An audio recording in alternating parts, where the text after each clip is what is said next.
What's going on, football fans? Another episode of Four Verts coming at you here on a Monday. Gonna take a look at some big storylines from Week 4. A couple of injury notes. Got to talk about that 40-40 tie last night. Do just want to apologize. Normally we would have a video after Sunday Night Football.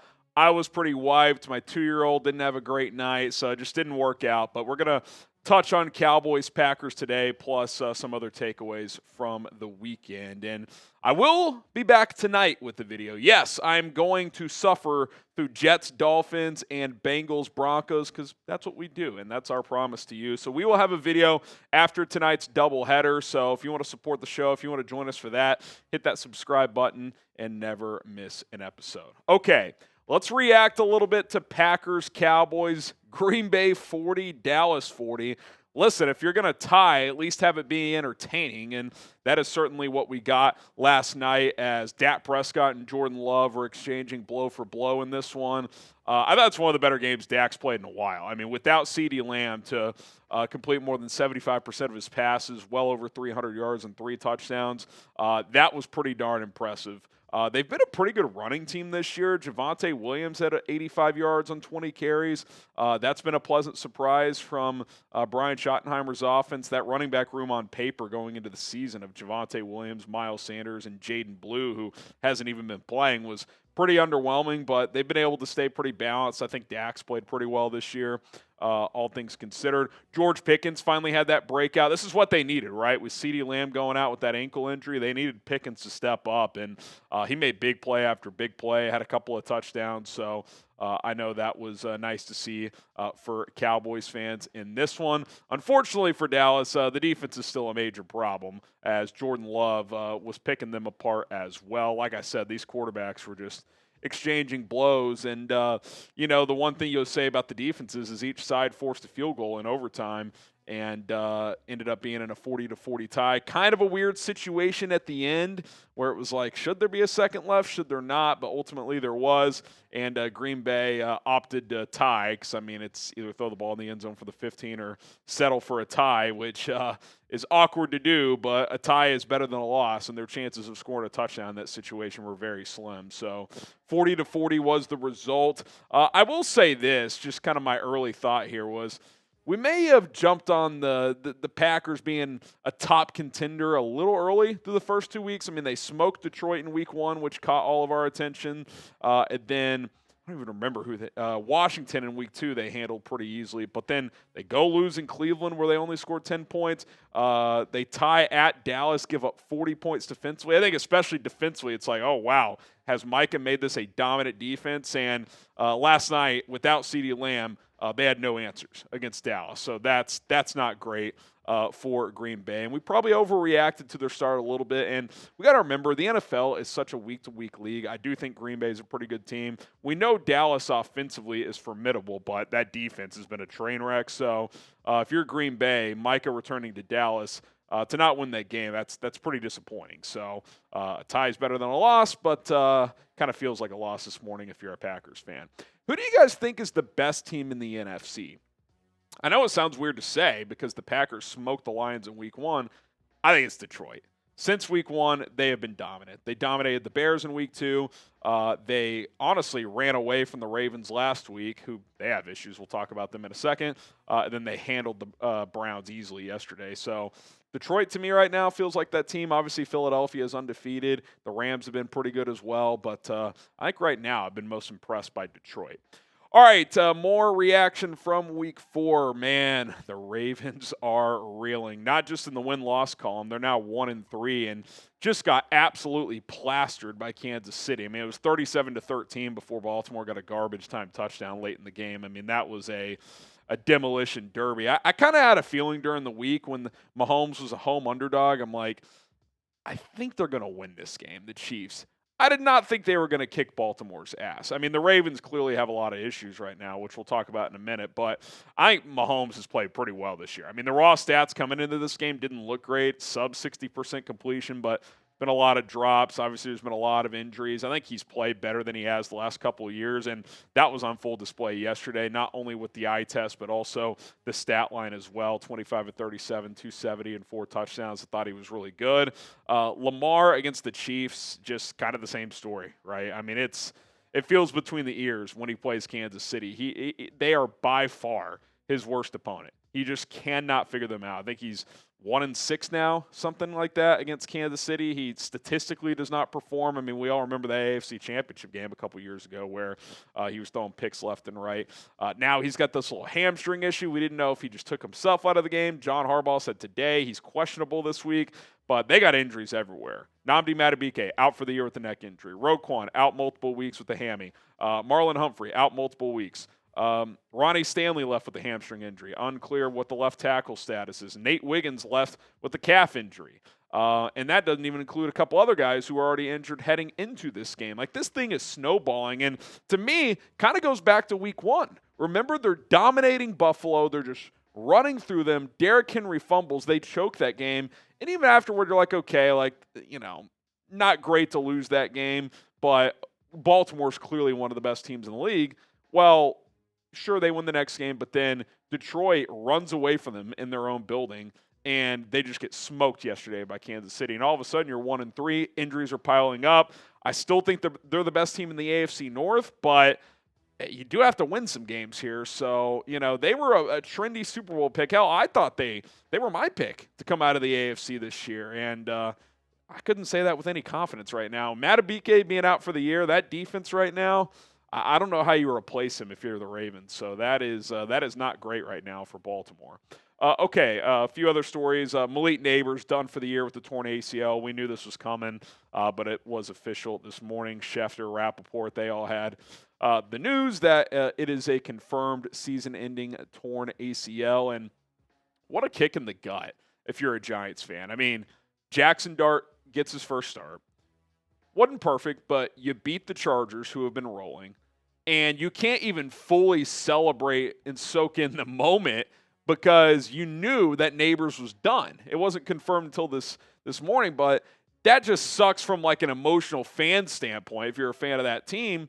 And then now when you get beyond the emotion part of it, it's like that's a major blow for the Giants, obviously, but also for Dart's development and the chemistry to build with Nabers moving forward. Like, the rest of the season, all it's about is Dart's development, and to lose your number one weapon, not only for this year, but for the reps and the chemistry to build together with moving forward, I mean, you can't measure how massive that loss is for the Giants. It's just really, really tough. So, do they go out and make a trade for a receiver? You got to help Dart out.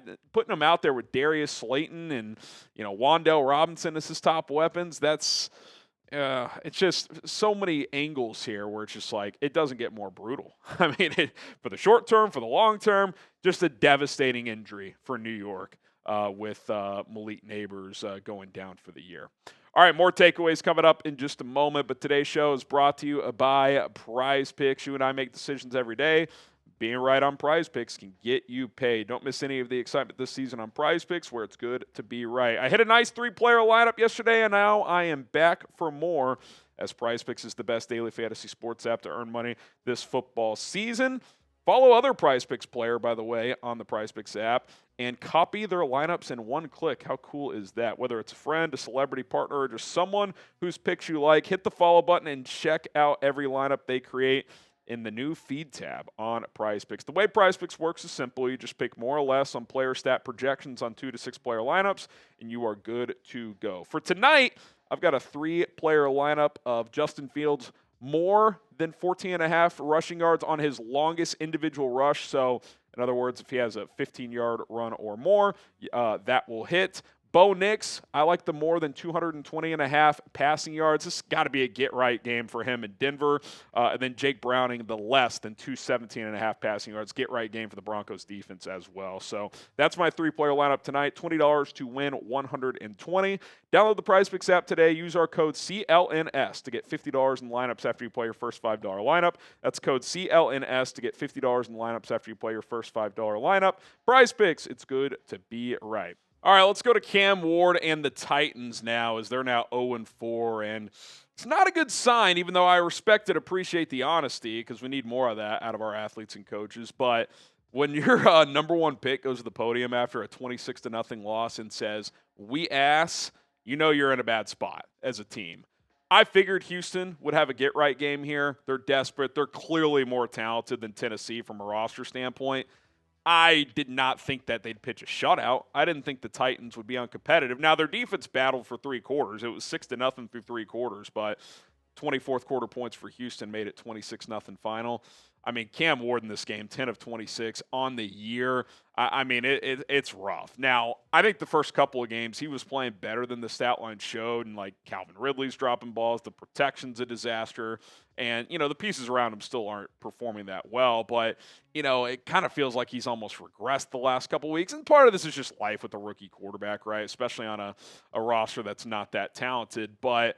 I watch him and I watch them play, and I look at Brian Callahan and kind of listen to his press conferences and just his demeanor. This Titans team feels like a worse version of the Bears last year. And what do I mean by that?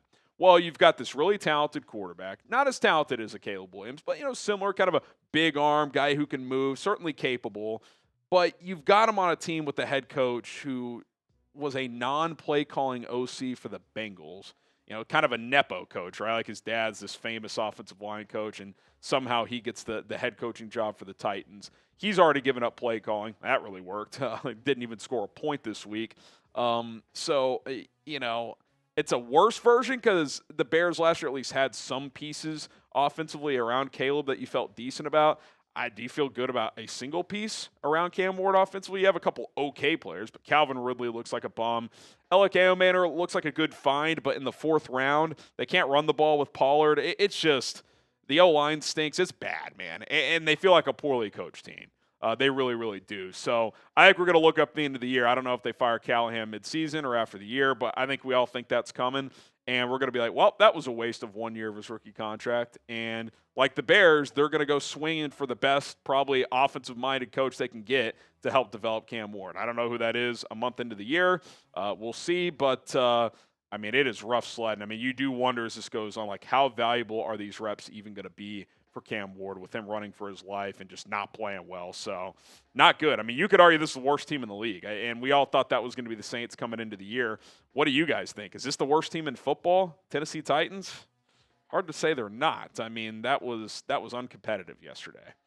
Okay, a team that's been on the flip side, the Colts. They did lose to the Rams, but in some ways, I'm even more impressed by Indy. I mean, they had this game probably won. The Rams end up winning 27-20, but Daniel Jones played fantastic again. Jonathan Taylor, I think through the first month of the year, has been the best running back in the NFL. And Adonai Mitchell single-handedly lost in the game. He did the Deshaun Jackson where he drops the ball before the goal line, then ends up going out of the end zone for a touchback. And then he holds unnecessarily on a Jonathan Taylor 50-yard touchdown run, and they lose by 7. He cost them 14 points on those 2 plays right there. And, the good news is you're hoping, okay, A.D. Mitchell, nice big play, even though he didn't score. Hopefully they can get more out of him. He's certainly a talented player. But as much as that sucks, if you're a Colts fan, you look at this, like, we went into L.A. and outplayed Stafford and the boys on the road for most of this game. That's pretty damn impressive. They feel like a real playoff team. I mean, not a team that's just going to kind of back in a bad division. Now, we'll see how the year goes on, if things change, if Daniel Jones regresses. But feels like he's more confident than ever under Shane Steichen. They have good pieces, the offensive line, and when you can just lean on Jonathan Taylor, I mean, makes it a lot easier for a quarterback. I wonder if Indy's a sneaky team to make a trade defensively before the deadline. Like, could you reunite Trey Hendrickson with Lou Anarumo? Get another pass rusher in there? That would be interesting because it does feel like the defense is just kind of average, but offensively they're playing really well, which we didn't know how it would go with Daniel Jones. I wouldn't have bet on it working, and so far it's looked pretty good. So Indy's pretty good right now.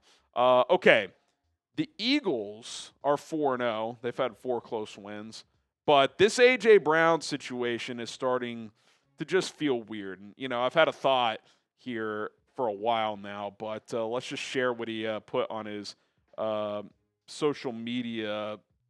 I can't remember. Is this Twitter? He put this on. He said, these are, I think, lyrics, right, producer Cohen? If you're not welcome, not listened to, quietly withdraw, don't make a scene, shrug your shoulders, and be on your way. So there's been whispers of this over a year. Even last year when they were winning every week, A.J. Brown, there was kind of an incident in the locker room. Remember the guy who retired after last year, Brandon Graham, I think, said something to the media in the middle of the year like, oh, there's friction between he and Jalen or whatever the case may be. You look at A.J. Brown's numbers. Remember, he's making $32 million per year. He's just not even really part of the offense. I mean, he's had a couple big catches downfield. That deep ball kind of sparked the comeback against the Rams last week. But if this is kind of what his role is, catch 3 or 4 balls a game for 50 yards, like, he doesn't make sense there, and it doesn't make sense for the Eagles to have him on the roster. I would be stunned if he's on the team in 2026. My guess is he'll keep his head down for the most part and just suck it up this year and not be that involved and, make some big plays here and there. But then after the season, he will go to Howie Roseman and say, hey, you guys, the way you guys play here, you don't need me, and I would be much, much better suited elsewhere. Hell, if it keeps going this way, could he request a trade at the deadline?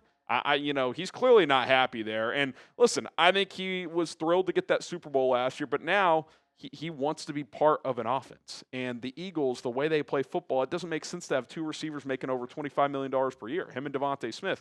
Doesn't make sense for them. Doesn't make sense for him. Like, sometimes it's like, hey, like, it doesn't even need to be nasty here. Like, you guys don't need me, and I don't really need you with my talents here. Like, I'm being underutilized. So I think he'll be gone after this year, and Philly will use that cap space and probably get, like, a pass rusher and, a corner, and it'll be a win-win for everybody involved.